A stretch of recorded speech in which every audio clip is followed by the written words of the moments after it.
Bonjour à tous les amis, bienvenue sur ma chaîne, j'espère que vous allez bien. Moi ça va comme ça.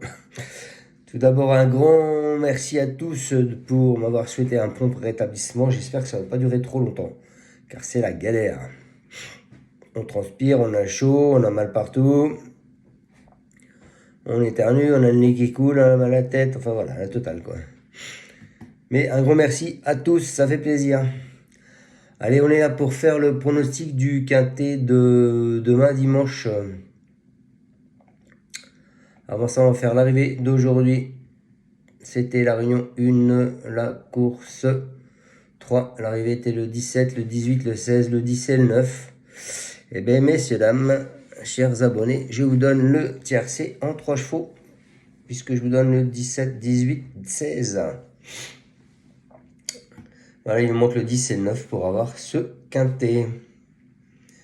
Mais mes bases étaient bien là, hein, 17, 18, 16. Voilà, pour ceux qui les ont pris, qui ont fait un champ, ben, vous avez touché le quintet dans l'ordre. C'est magnifique. Allez, on est parti pour ma sélection. Donc, c'est une qualif du prix d'Amérique. C'est le prix Bourbonnais. C'est à Vincennes, la Réunion 1, la course 4. Ça va se courir à 15h15. Ils sont pour l'instant 16 partants, je crois, parce qu'il y a deux non partants, le 1 et le 6. C'est ça. Le 1 et le 6 sont non partants. C'est une allocation de 120 000 euros, une course internationale. C'est pour les chevaux de 7 à 10 ans, il me semble. 5 à 10 ans. 4 à 10 ans même. Voilà, les amis. Alors, qu'est-ce qu'on peut s'apercevoir sur cette course? Cette course, l'année dernière, vous avez Hookerberry qui est arrivé premier. Donc, Hookerberry, là, c'est le 15. Ensuite, vous avez Hussard du Landré, le 8, qui était dans la course aussi.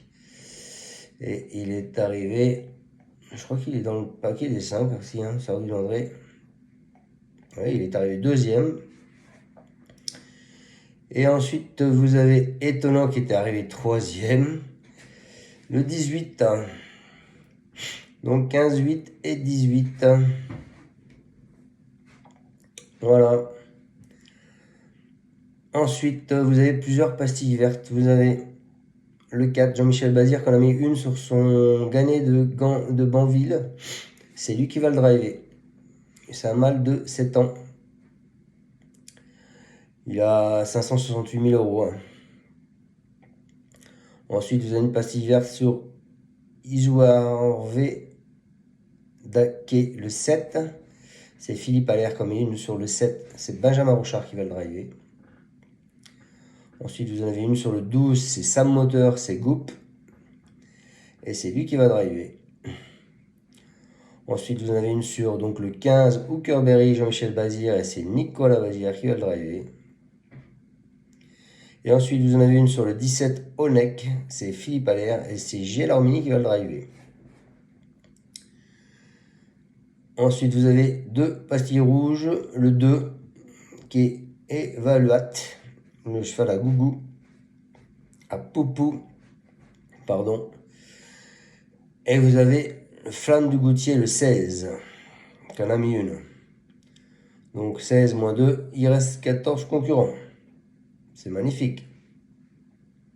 Toutefois, c'est pas pourtant autant que ça va être facile. Je vous ai fait une sélection qui, je pense, n'est pas piquée des hannetons et qui est sûrement pas comme tout le monde. Donc vous me suivez pas. Je pense que mes deux premières bases sont bonnes. Alors à savoir que le top 3 des chevaux qui courent le plus rapidement, qui sont dans cette course du Prix d'Amérique, c'est quand même le 12. Donc Sam Moteur, le 17, Onek, et le 18, Étonnant. Donc ça, c'est une bonne chose à savoir. Ensuite, vous avez deux chevaux qui sont en retard de gain dans cette course. Vous avez le 3 qui est en retard de gain et le 14. Et ensuite, vous avez un cheval qui était déféré la dernière fois et là qui n'y est pas, c'est le 10. C'est Anna Démol En plus, elle vient de faire ses 2 courses de rentrée. Donc, méfiance. Et vous avez un cheval qui descend de catégorie. Messieurs, dames, c'est le 17 Onek. Donc, je pense que la pastille verte est là pour quelque chose. Voilà les amis. On est parti avec ma sélection. Bah, écoutez, moi je suis parti avec Sam Moteur, le 12.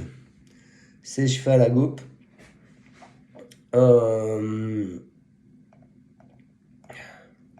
Excusez-moi, je suis en train d'essayer de respirer. C'est l'une des meilleures notes du prix de Bretagne, hein, de ce cheval. Donc je pense que il devrait bien faire partie du paquet final. Ensuite, je vous ai mis Onek, le 17. Il fait son retour, il devrait probablement courir sagement en vue de son grand objectif de fin janvier. Néanmoins, je pense que s'il peut choper une place et qu'il a mis une pastille verte, c'est pas pour rien. Donc, attention à ce 17. Ensuite, en coup de cœur, je vous ai mis Okadogiel. Il a joué de malchance dans le prix de Bretagne. Mais il fait encore partie des possibilités d'arriver pour ce quintet. Ensuite, je vous ai mis le 7 qui est Isoar Vedake. Il a pour ainsi dire pas couille dans le prix de Bretagne. Il va se présenter revanchard dans cette deuxième B. Et ensuite, en surprise, mes amis, je vous ai mis Guderipré. Il aura encore du mal sûrement à rivaliser pour les premières places. Mais moi, je vois bien finir dans les 4, 5, 6 peut-être. Ensuite, je vous ai mis le 15, c'est Hookerberry. Il approche de son meilleur niveau. Il peut encore terminer sur le podium. Ensuite, je vous ai mis le 4, qui est Gagné de Banville. S'il n'est peut-être pas encore revenu à son meilleur niveau, mais une place, c'est possible pour lui. Et pour finir ma sélection, je vous ai mis le 3, qui est Eric The Hill. Il n'a jamais été aussi performant. Mais bon, c'est sûr qu'il y a beaucoup d'opposition. Donc pourquoi pas en fin de combinaison. Donc je répète ma section. Le 12, le 17, le 5, le 7, le 11, le 15, le 4 et le 3.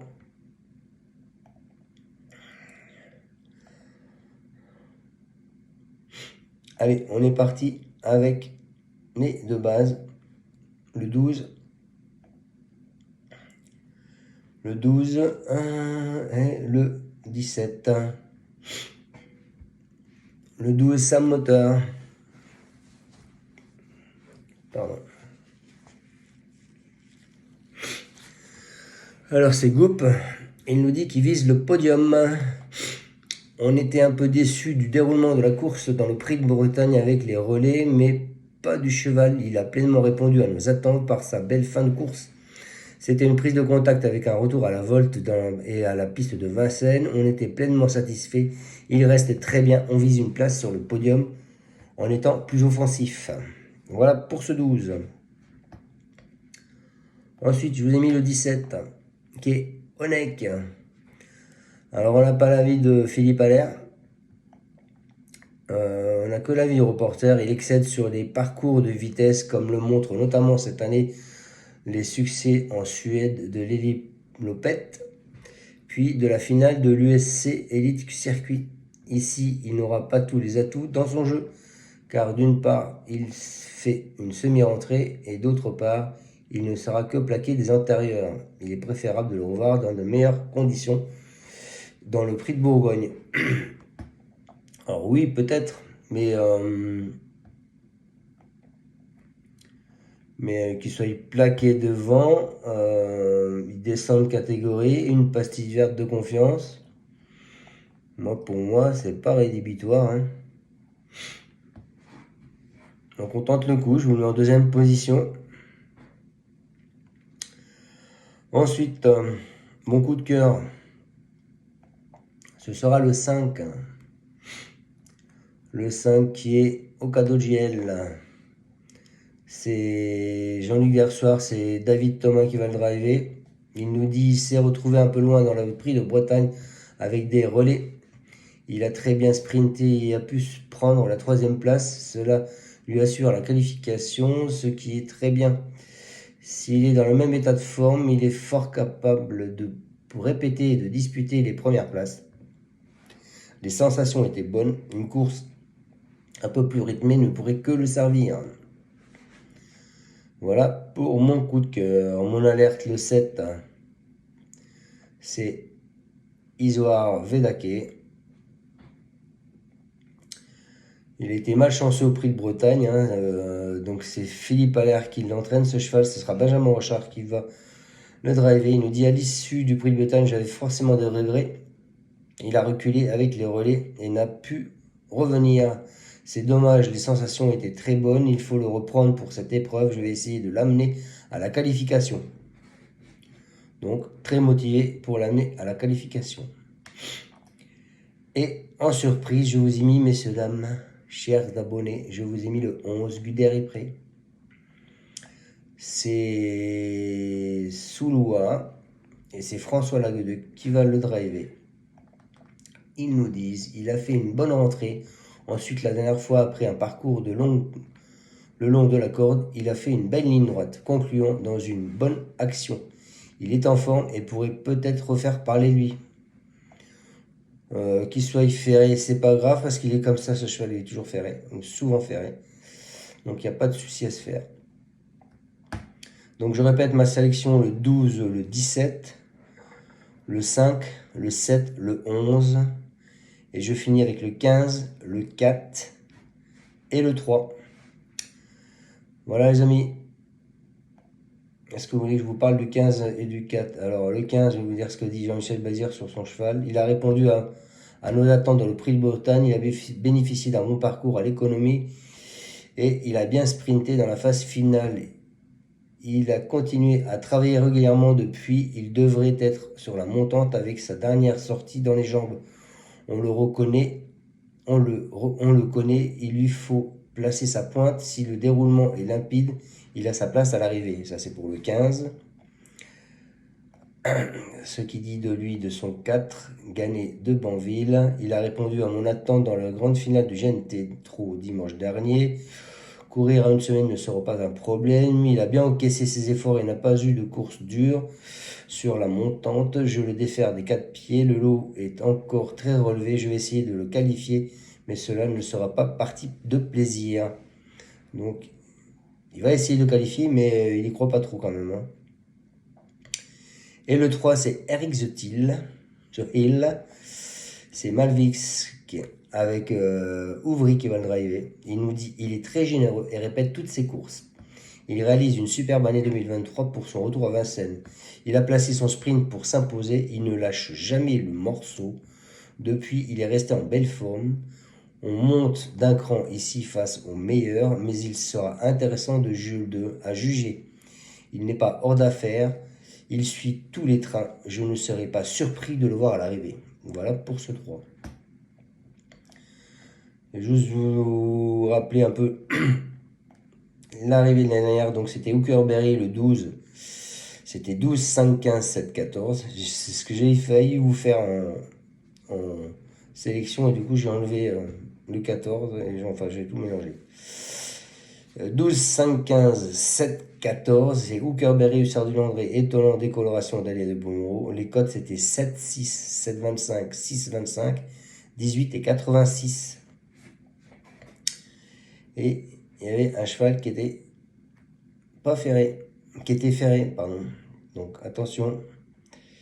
Et le quintet faisait 80 000 € dans l'ordre. Il y a 2 ans, c'était 10, 17, As, 13, 14. Alors c'était le premier étonnant, Fastine Bourbon, Rebelle Marter Nord, Zacondion et Della de Pomereux. La cote 34, 1, 5, 27, 14 et 40 et faisait 17 000 € dans l'ordre. Et il y a 3 ans, 16, 3, 7, 11 et 9. Les cotes 1, 2, 37, 28, 15 et 55. Il faisait 16 000 € dans l'ordre. Donc, attendez-vous à des surprises. Le problème, c'est que si c'est un favori qui arrive devant, ça ne va pas payer. Si c'est des outsiders dans les cotes de 7, 8, ça va payer. Donc, voilà. Je ne sais pas quoi vous dire. Méfiez-vous. Faites peut-être un 2 sur 4 avec mon 12 en base. Et 12, 17, 5, 7. Pourquoi pas, je pense que ça peut être pas mal. Voilà les amis, je vous souhaite à tous une excellente fin de journée. Et je vous dis à demain pour le pronostic du quintet de lundi qui sera en steeple chaise à Cannes-sur-Mer. Ciao ciao, mais encore merci à tous de me suivre.